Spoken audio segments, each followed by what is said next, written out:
That's a problem. It's your criminal history. 96. That's one of the most I've done this for a long time. Thousands of cases. Well, you are one of the most prolific criminals that have set foot in this room. And I guess you have used similar kinds of sad stories to others to try to minimize your responsibility. But this is nothing to be proud of, and it's not anything that this court can really sympathize with you. People come in here, everyone comes in here. Maybe one or two out of the thousands have been more prolific in their criminal quantity of crimes more than you. But all of those thousands of people that come before me could say, Miss Tiffany Marshall, she had 97 convictions, and you let her kind of sashay out of here. And I'd like the Tiffany Marshall rule, please, because aren't you supposed to be fair, Judge? Yeah, I am. I should be fair. And everybody is to be judged based upon their criminal history and character. And this is very poor character. And your criminal history is most prolific. This court is not going to change the rule of law, which states people are responsible for their bad acts, their criminal acts. They must be held responsible. Anything else? Well, I don't know that all of the theft by check citations were convictions. I know that she said she handled most of her things by paying her checks off. But the other thing is, I would ask the court that if the court is not willing to allow her to be on probation, and even though she got a year the last time she had a state jail felony, we would ask that you consider something on the low end, 6 months, or even a 1244. In light of her other problems that just we would have to, as the taxpayers, have to deal with because she's so ill. So I would ask the court, if you're going to send her to jail, that you consider something on the low end. Anything else?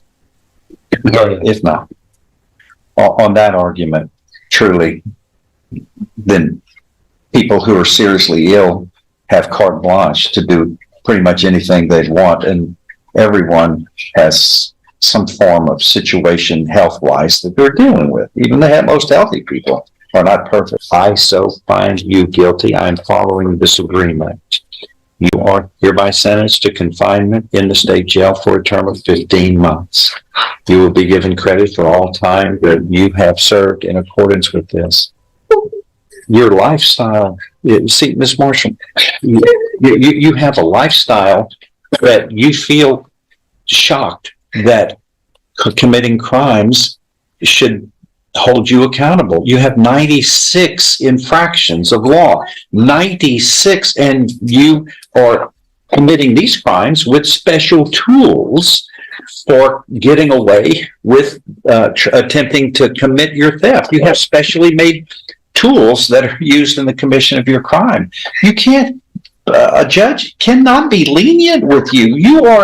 You cost everybody. You are a one-person wave. It's thefts that cost everybody more money at merchandise stores because their theft, the loss is so high. We have to pay for your criminal acts. But after 96 times you have had to go deal with crimes in various courts, from felony courts to misdemeanor to Class C misdemeanor courts, you would have gotten the message, and you never have. You just are a career criminal. That's you're the very essence of a career criminal. And I wish you wouldn't do that. Thou shalt not steal. You've heard of that one. And it's not only written in moral issues, but it's right there in the law. There's a full section or 2 or 3 in the penal code which deal with dishonest acts, and that's where you are. I'm sorry. I just wish you'd have changed your ways. But like I said, you've been doing this for 30 years. 30 years. Okay. Judge, can I get some time to get my stuff in order and go to my doctor to get my vaccine? No, ma'am, not under this situation. The jail is going to be able, those people in the jail take care of people who have medical issues. I trust them. They are good at their job. I'm going to give you a chance during the Christmas season to go out and steal more stuff. I don't think so. Well, you've always done that. You've done that for 30 years, 97 times now. Just tickets for traffic violations.